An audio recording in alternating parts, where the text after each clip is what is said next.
अस्सलाम वालेकुम स्टूडेंट्स, मेरा नाम है शहरियार और मैं हूं आपका फिज़िक्स टीचर। स्टूडेंट्स, हमारा जो आखिरी आर्टिकल है चैप्टर नंबर 2 से रिलेटेड वो है motion of free falling bodies. इसको हम फ्री फॉल मोशन भी बोलते हैं। Motion of the freely falling bodies लिखा हो या सिंपल में फ्री फॉल मोशन लिखा हो तो इसका एक ही मतलब है। अब आपने इसको अंडरस्टैंड कर लेना है। देखिए, हमारी कॉमन ऑब्जर्वेशन है कि जब मैं इस डस्टर को ऊपर की तरफ फेंकता हूँ तो अगर आपसे क्वेश्चन पूछा जाए, आप किसी भी चीज़ को ऊपर की तरफ थ्रो करते हैं। सपोज आपके हाथ में एक पेंसिल है, आप उसको अपवर्ड थ्रो करें।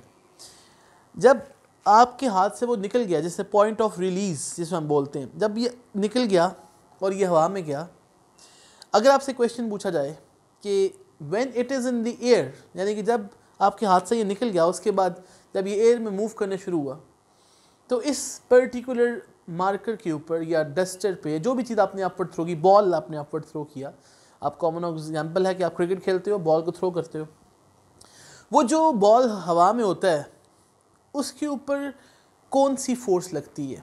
क्या आपके हाथ की फोर्स लगती है या कोई ग्रेविटेशनल फोर्स है, कोई रेजिस्टिव फोर्स है?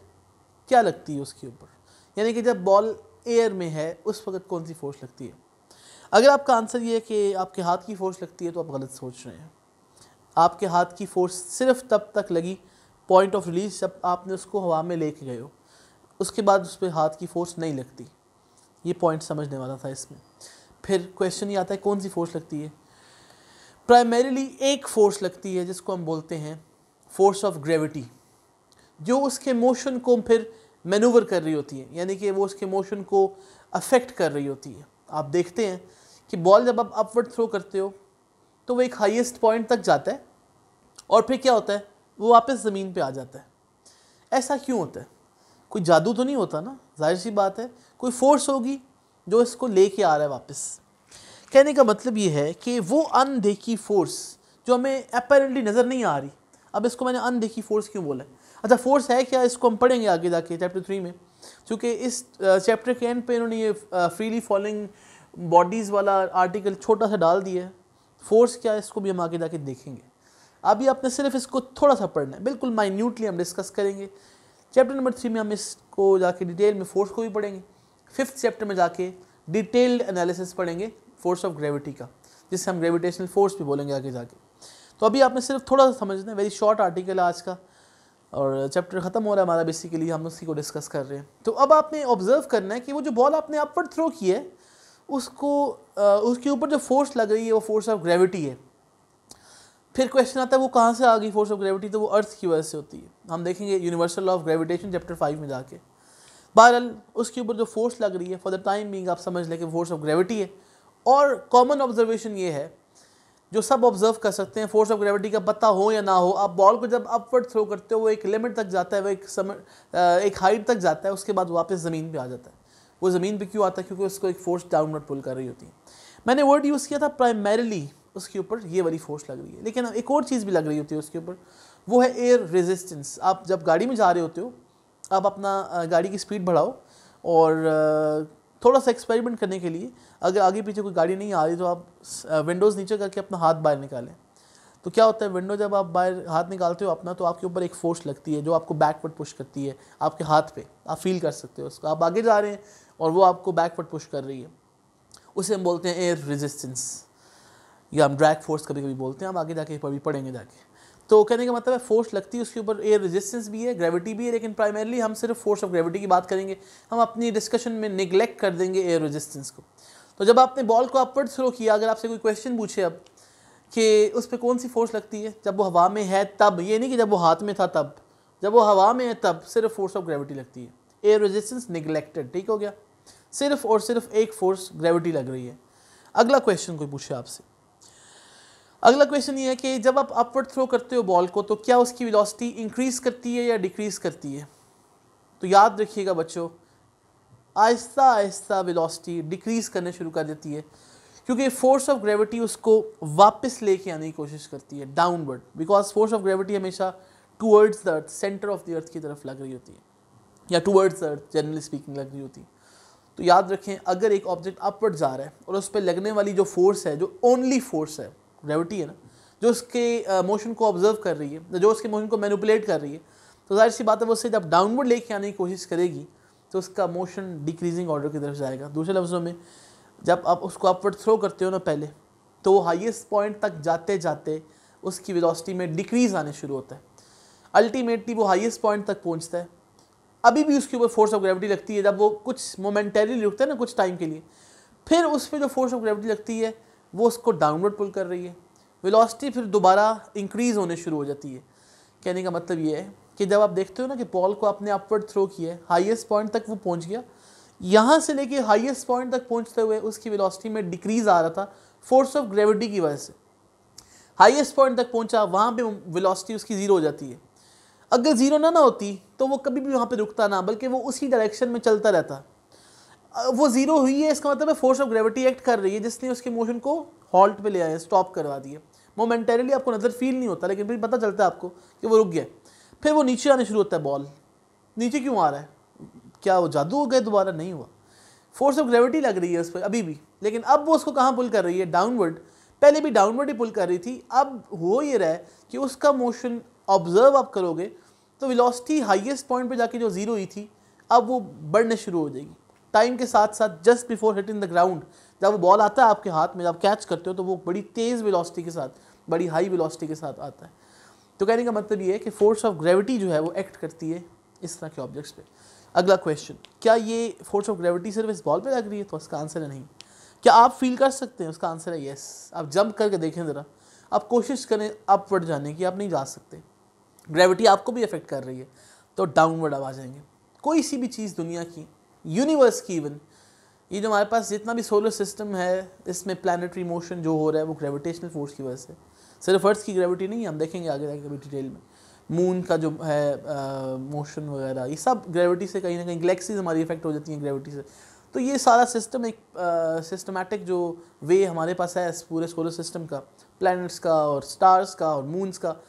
फॉर योर इन्फॉर्मेशन कि सिर्फ एक चांद नहीं है, ये भी याद रखिएगा। हम समझते हैं कि चांद नज़र आता है बस वही चांद है, चांद बहुत सारे हैं, कभी चेक कीजिएगा जाके एस्ट्रोफिजिक्स में जाके। तो बहरहाल हमारे पास आज जो आर्टिकल उसको हमने डिस्कस करना है वेरी शॉर्टली। इसका थोड़ा सा मैंने तमहीद इसलिए बांध दी था कि आप कुछ क्लियर हो, कुछ चीज़ें क्लियर हो जाएं, कुछ आप फील कर सको। तो जब आप जंप करते हो, वापस आते हो, फोर्स ऑफ ग्रेविटी आप पे एक्ट कर रही होती है। अब थोड़ी सी बात कर लेते हैं कि हमने थियोरेटिकली बात करनी क्या है एग्जाम पॉइंट ऑफ व्यू से। ये तो कहानियाँ होगी सारी।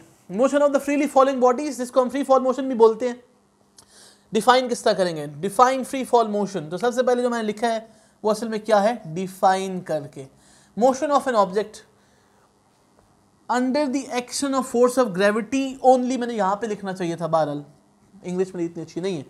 तो motion of the object under the action of force of gravity only, provided we are neglecting क्या? Air friction. हम उसको किसी खाते में नहीं लेके आ रहे क्योंकि वो इतना ज़्यादा अफेक्ट करती भी नहीं है। So the motion of an object under the action of the force of gravity is called free fall motion. That particular body is called freely falling body. जो ऑब्जेक्ट, आप भी एक फ्रीली फॉलिंग बॉडी बन जाते हैं जब आप jump करते हैं।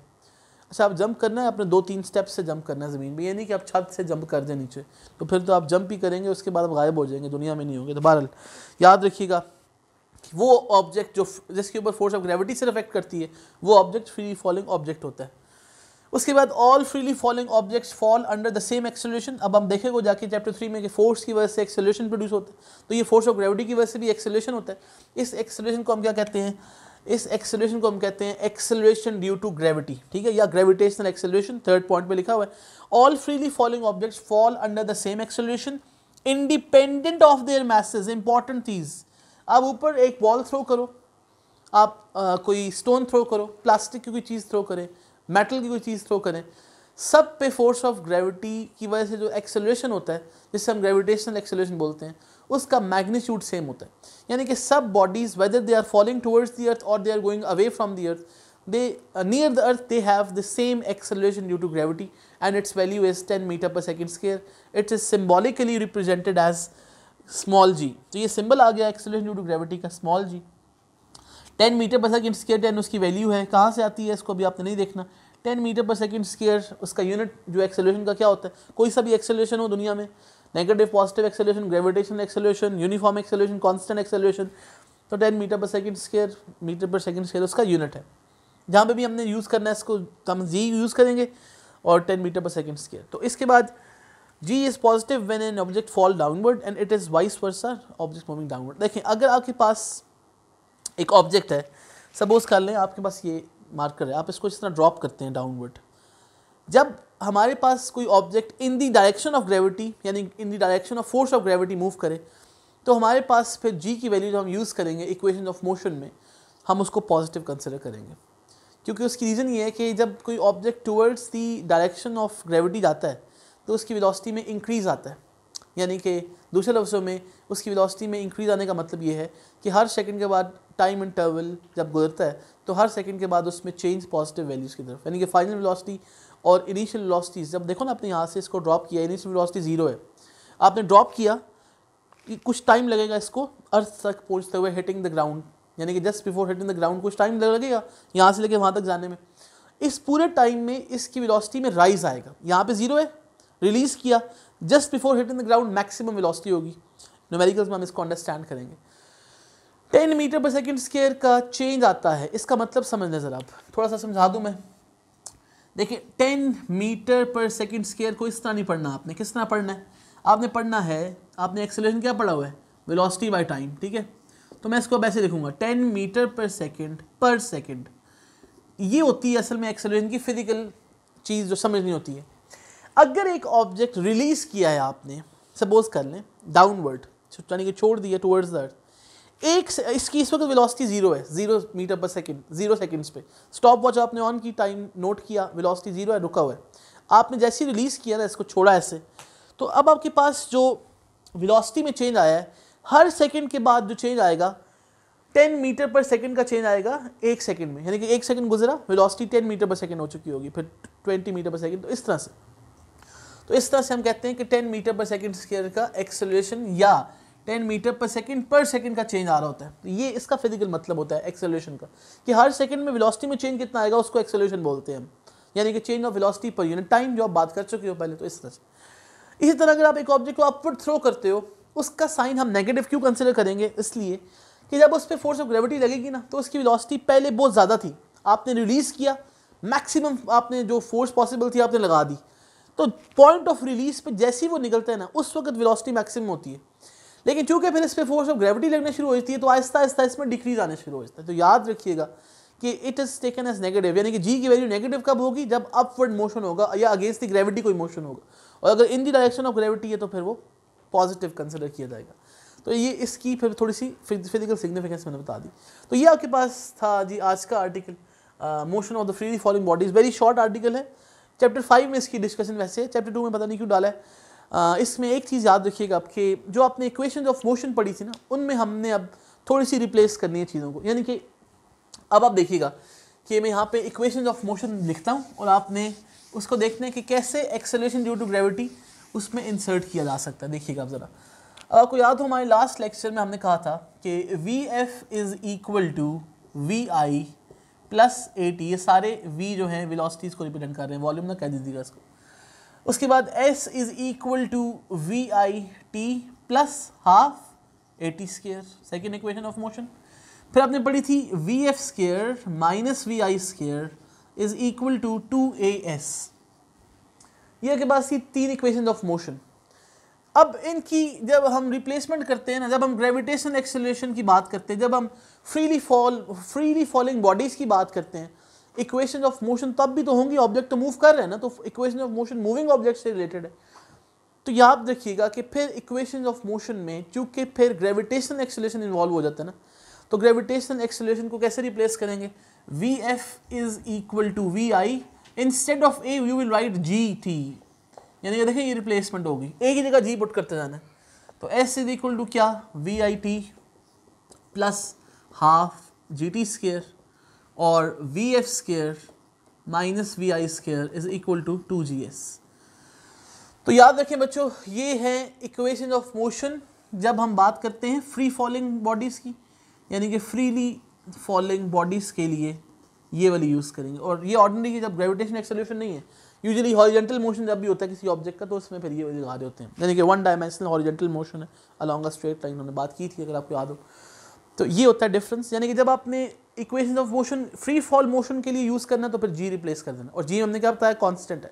ऑब्जेक्ट अपवर्ड जाए ऑब्जेक्ट डाउनवर्ड आए, याद रखिएगा एक इंपॉर्टेंट पॉइंट यहाँ पे लिखा हुआ है कि they are falling under the same acceleration independent of their masses. Masses से फ़र्क नहीं पड़ना।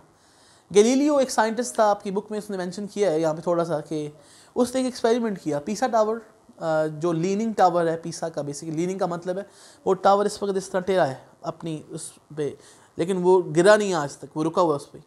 उसकी रीज़न क्या आप पढ़ेंगे आगे जाके इक्विलिब्रियम वाले चैप्टर में, चैप्टर 3 में आई थिंक। तो अब आपके पास ये लीनिंग टावर ऑफ पीसा, उसने यहाँ से क्या किया, उसकी टॉप से मुख्तलिफ ऑब्जेक्ट्स को ड्रॉप किया downward. Suppose lighter objects, heavier objects, यानी कि सपोज एक स्टोन को, एक प्लास्टिक को, एक शॉपर वगैरह को। उसने ऑब्जर्व किया कि ये रेजिस्टेंस जब निगलेक्ट की जाती है तो सारों का time of reaching the ground same है, इंडिपेंडेंट ऑफ देयर मैसेस, क्योंकि उस पर लगने वाली जो फोर्स है वो एक ही है, फोर्स ऑफ ग्रेविटी। तो एक्सेलरेशन ड्यू टू ग्रेविटी जो है वो कांस्टेंट है, वेलोसिटी में चेंज भी सबके लिए कांस्टेंट आता है। तो इसका मतलब है कि वो नीचे सेम टाइम पे पहुंचेंगे। तो कहने का मतलब है कि हम इसको भी देखेंगे जाके एग्जांपल्स में कि ये कैसे हो सकता है, ठीक है, या आगे फर्दर चैप्टर्स में। तो इस तरह से आपके पास आज का था आर्टिकल। तो होपफुली आपको ये समझ आ चुका होगा। इसकी एनिमेशन कोशिश करता हूँ मैं साथ इसको लगा दूँ आपके लेक्चर्स में, ताकि आप इसको अंडरस्टैंड कर सकें। हमने बात जो की है याद रखिएगा, एयर रेजिस्टेंस नेगलेक्ट करके की है, वैसे नहीं है ये, या जिसको हम वैक्यूम भी बोल सकते हैं। तो बहरहाल हमारे पास यहाँ पे जो है वो ये फ्रीली फॉल मोशन का वेरी शॉर्ट आर्टिकल था। होपफुली आपको समझ आ गया होगा। Thank you very much. Next lecture में इंशाल्लाह मिलेंगे, जिसमें हम एक्सरसाइज को भी डिस्कस करेंगे और MCQs, उसके बाद short questions, long question, numerical problems. मुझे दीजिए इजाज़त। अल्लाह हाफ़िज़।